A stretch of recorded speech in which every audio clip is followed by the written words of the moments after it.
আসসালামু আলাইকুম ওয়া রাহমাতুল্লাহি ওয়া বারাকাতুহু। হ্যালো জাভা ডেভেলপাররা, আজকে আমরা আলোচনা করব Java coding exam practical questions.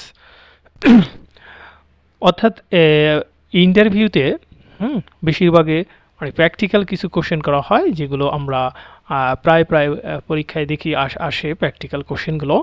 হ্যাঁ, সেই কোশ্চেনগুলো আমি এখানে ধারাবাহিকভাবে সাজিয়েছি। প্রায় 15টা, আরও 5 থেকে 10টা কোশ্চেন আছে, আমি ধারাবাহিকভাবে সাজাবো এবং এই প্র্যাকটিক্যাল কোশ্চেনগুলো আমরা প্রোগ্রামিংয়ের মাধ্যমে সলভ করব।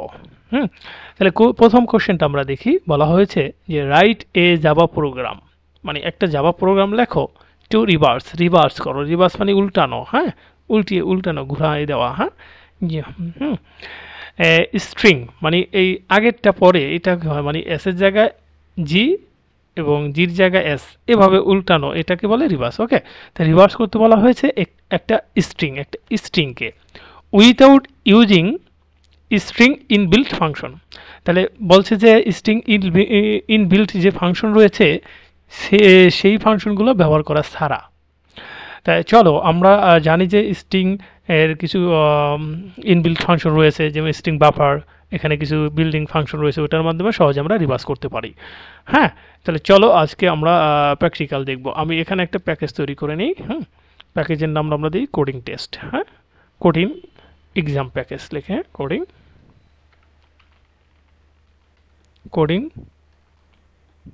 এক্সাম। হ্যাঁ, ওকে, কোডিং এক্সাম। এখানে আমরা একটা প্রথমে তাহলে একটা ক্লাস নিয়ে ক্লাসের নামটা দিব আমরা তাহলে স্ট্রিং রিভার্স। ওকে, তো স্ট্রিং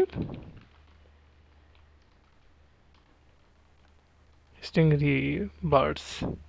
ওকে, চলো আমরা তাহলে অলরেডি একটা ক্লাস নিলাম, এরপর এখানে একটা মেইন মেথড নিয়ে নিই। হ্যাঁ, মেইন মেথডটা নিলাম। এবার আমরা কি নিব, একটা স্ট্রিং। আমরা কোশ্চেনটা এখানে নিয়ে আসি। হ্যাঁ, কোশ্চেনটা কপি করে আমরা এখানে নিয়ে আসি, তাহলে আমাদের সুবিধা হবে। হ্যাঁ, চলো কোশ্চেনটা দেখে আমরা সলভ করব। সরি, আমরা কোশ্চেনটা তাহলে কি, write a Java program to reverse এই স্ট্রিং। তাহলে আমরা প্রথমে একটা স্ট্রিং নিই। স্ট্রিং নিয়ে এসটি সমান আমরা স্ট্রিং লিখি। স্ট্রিংয়ে লিখে দিই আমার নামটাই লিখি মিজানুর। হ্যাঁ, প্রথমে আমি জানার একটা স্ট্রিং লিখলাম। ওকে, তো এখন এই স্ট্রিংটাকে রিভার্স করার আমরা দুইভাবে করতে পারি। স্ট্রিং ইনবিল্ট, প্রথমে দেখাই যে স্ট্রিং ইনবিল্ট ফাংশন ব্যবহার করে আমরা কিভাবে রিভার্স করব। তাহলে আমরা স্ট্রিং ইনবিল্ট ব্যবহার করলে আমরা স্ট্রিং বাফার নামে একটা ক্লাস আছে, ওটাকে ইউজ করলে আমরা পারি যে stSB। হ্যাঁ, এটার ভিতরে আমরা যদি নিউ স্ট্রিং বাফার নেই এবং সেই স্ট্রিং বাফারের ভিতরে আমরা আমরা এই যে স্ট্রিংটাকে পাস করে দিই, এসটিকে পাস করলাম। হ্যাঁ, তো এখন এই স্ট্রিংটাকে কি এসটির ভিতরে পাস করে দিলাম। এখন আমরা যদি এসবি ডট, এই দেখো রিভার্স, এখানে একটা মেথড আছে। তাহলে স্ট্রিং বাফারের ভিতর রিভার্স মেথড, স্ট্রিং বিল্ডারের ভিতর কি রয়েছে, রিভার্স মেথড আছে। এখন রিভার্স হয়ে গেল। তো এখন আমি যদি প্রিন্ট করি, দেখবা যে কি প্রিন্ট করবো, এসবি যদি আমি প্রিন্ট করি তাহলে এইটা রিভার্স হয়ে যাবে। এটা হচ্ছে ইনবিল্ট ফাংশন, মানে এই ফাংশনটা দেওয়া আছে, রিভার্স হয়ে গেল। কিন্তু কোশ্চেনে বলছে যে এই ফাংশনটা ব্যবহার না করে কি করতে বলছে, রিভার্স করতে বলছে। তাহলে চলো আমরা এই ফাংশনটা ব্যবহার না করে আমরা রিভার্স করব। সেই জন্য আমরা রিভার্স করব, এই জন্য এই স্ট্রিংটাকে একটা কোথায় নিব, একটা স্ট্রিংটাকে একটা কার অ্যারের ভিতর নেই, সেখানে আমরা ch দিই এবং এটাকে আমরা st dot to char array convert করে নিই। প্রত্যেকটা স্ট্রিংকে আমরা কি করলাম, প্রত্যেকটা স্ট্রিংকে এই যে এটার ভিতর ক্যারেক্টার আকারে এই অ্যারের ভিতর আমরা রেখে দিলাম। এই যে টু কার অ্যারে আকারে রাখলাম। এই যে এম নিয়ে আসবো এখানে, আই এখানে নিয়ে আসলাম। ওকে, তো এখন আমরা একটা লুপ চালাবো। হ্যাঁ, আমরা লুপ চালাবো। লুপের ইন্ট আই ইকুয়াল, প্রথমে হলো এই যে ch, এটা লেন্থ, ch ডট লেন্থ দিল। হ্যাঁ, এই লেন্থ -1, ঠিক আছে। এরপরে আমরা আমরা দিব এটা কত পর্যন্ত ঘুরবে লুপটা, 0, যতক্ষণ পর্যন্ত 0 না আসবে ততক্ষণ পর্যন্ত ঘুরতে থাকবে আমরা। অর্থাৎ এই যে এখান থেকে এই যে এটা আমরা এখান থেকে লেন্থ মানে কি, এইটার স্ট্রিংয়ের কারের লেন্থ হচ্ছে যত আছে এখান থেকে এত পর্যন্ত, আমরা জানি 0 থেকে 0 ইন্ডেক্স থেকে শুরু হয়, ইন্ডেক্স তার মানে 1 2 3 4 5 6 7, আমরা এখানে 7 যদি বলি তাহলে লেন্থ 7 হবে, এই জন্য -1, তাহলে টোটালে তো 0 ধরলে 6 হয়। তাহলে এই জন্য -1 দিতে হয়। এবার এই যে এখান থেকে শুরু করে এটা থেকে শুরু করে শেষ পর্যন্ত হলে 0 ইন্ডেক্স এম, তো ইন্ডেক্সের সমান যতক্ষণ আসবে ততক্ষণ পর্যন্ত এই লুপটা চলবে, এটা হলো কন্ডিশন।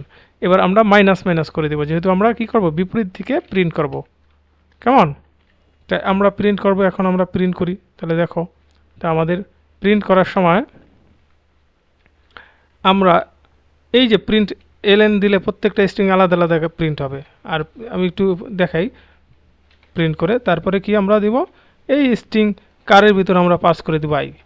এখন দেখো আমাদের এটা রিভার্স হয়ে গেছে, কিন্তু রিভার্স হয়ে গেল কিন্তু প্রত্যেকটা দেখবা যে নিচে নিচে প্রিন্ট করছে। দেখো আমি একটু প্রিন্ট করে দেখাই প্রত্যেকটা তোমাদের প্র্যাকটিক্যাল শেখানোর জন্য। দেখো প্রত্যেকটা দেখছো প্রথম আর আসছে, রাইট? প্রথমে আর, তারপর কত, তারপর হচ্ছে দেখো এন, এই যে ইউ আসছে, তারপর এন আসছে, তাহলে এটা নিচে নিচে প্রিন্ট হয়েছে। এই নিচে নিচে পরবর্তী লাইনে যাওয়ার জন্য এল এন দেয়, আমি পরবর্তী না এক লাইনে দিব, তাহলে আমি এল এনটা বাদ দিয়ে দিব, দেখবা যে এবার আমার এই এটা কি হবে সুন্দরভাবে এক লাইনে প্রিন্ট করে দিবে। চলো তাহলে আমাদের হয়ে গেল। তাহলে আমরা স্ট্রিং, যে স্ট্রিংকে রিভার্স করার জন্য ইনবিল্ট ফাংশন ইউজ করে রিভার্স কীভাবে করে সেটা আমরা প্রথমে দেখলাম। এবার রিভার্স তখন তোমাকে বলতে পারে কোশ্চেন যে ঠিক আছে উইথাউট ইনবিল্ট ফাংশন ব্যবহার করে তুমি রিভার্স করো, তাহলে এই যে আমরা কিন্তু ইনবিল্ট ফাংশন ব্যবহার করিনি, আমরা ইনবিল্ট ফাংশন না ব্যবহার করে এই যে এই স্ট্রিংকে একটা কারের ভিতর রাখলাম, ক্যারেক্টার লুপ অ্যারের ভিতর রেখে এই ক্যারেক্টার অ্যারেকে আমরা লুপ আকারে ঘুরাইলাম, মাইনাস মানে লাস্ট থেকে প্রিন্ট করে দিলাম। প্রথমে হলো 1 প্রিন্ট করবে, তারপরে ইউ প্রিন্ট করবে, তারপরে এন, এভাবে আমরা এই যে মাইনাস মাইনাস মানে শেষ থেকে প্রিন্ট করবে। হ্যাঁ, আর যখন শেষ 0 ইন্ডেক্স আসবে সমান আসবে 0 ইন্ডেক্স প্রিন্ট করবে, তারপরে সব এটা ক্লোজ হয়ে যাবে, তাই না? তাই আমরা স্ট্রিংকে কীভাবে রিভার্স করে বিল্ডিং ফাংশনের মাধ্যমে, হ্যাঁ ইনবিল্ট ফাংশনের মাধ্যমে, এবং কিভাবে ইনবিল্ট ফাংশন ব্যতীত মানে আমরা কিভাবে প্রিন্ট করে সেটাও শিখে নিলাম। আশা করি তোমরা বুঝতে পারছো। যদি এরপরও না বুঝো তাহলে আমাকে কমেন্টস করবা, আমি আরও সুন্দরভাবে আরও ব্যাখ্যা করার চেষ্টা করবো ইনশাআল্লাহ। হ্যাঁ, তোমাদের ধন্যবাদ। আসসালামু আলাইকুম ওয়া রাহমাতুল্লাহি ওয়া বারাকাতুহু।